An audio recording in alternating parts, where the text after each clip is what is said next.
guys, I'm Jose and I'm an intern here in the Wetlands. Now today we're going to be talking about an organism's life cycles.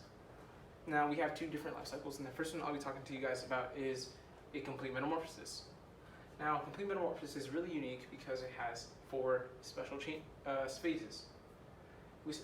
These animals start out as eggs, then larvae, next pupa, and it's really important that you know that pupas actually don't eat. They're in a transition phase where they cocoon themselves and do not eat at all. And then lastly, we have an adult. Now, butterflies aren't the only insect that goes through complete metamorphosis. Moths, as well as ants and bees, all go through complete metamorphosis. And so they all must go through these four stages. Now, our next one is an incomplete metamorphosis. Now, an incomplete metamorphosis is really different, and I'm sure you can tell why. These animals also started as eggs, but they go through nymph stages as they molt and grow bigger and bigger, and until they're finally adults with wings. But there's no real big change across their lifespan.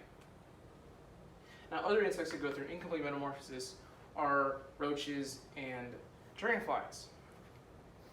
So it's good to know about those guys too. Now here we can see both life cycles side by side. Our butterfly, complete metamorphosis, and our cricket, incomplete. Here you can see exactly what I mean.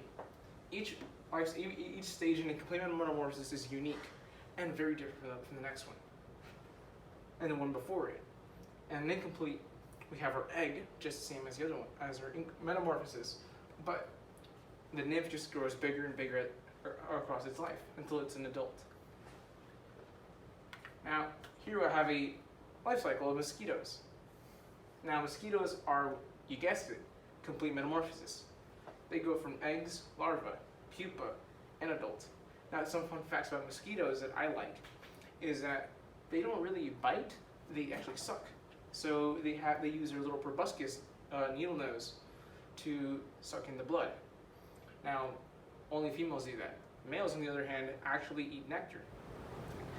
Now, if you ever hear a mosquito buzzing, it's actually their wings beating at 500 to 600 beats per second. Wow, really fast, huh? And lastly, mosquitoes actually use saliva to make the blood thinner, and that's how they're actually able to suck the blood. Now, moving on, we have our microscopes. So we start out with our eyepieces for us to see through them. Focus knobs are these little knobs on the back for us to actually focus a picture that we see. Our stereo head, which is this big black knob on the bottom, which magnifies what we're looking at by 10 times, 20 times, and 40 times. We have our light switches on the bottom and our stage plate right here. So actually, you guys will be able to see a real live mosquito larva in person, right here. Let's see if we can find him. There he is. So here we see our mosquito larva. He's in the first stage of our metamorphosis. Now, the mosquito larvae have little hairs which help them swim around. They're actually aquatic. But even though they're aquatic, they do not breathe underwater. They use a little tail at the end of their body called spherical, which they use to poke out of the water and breathe air, and then dive back down when there's a predator. Now, mosquito larvae don't eat other insects, they actually eat algae. And when they go into pupa phase, they don't eat at all until they're finally adults, which is when they escape out of the water and go out in the world. I thank you for your time. Be safe.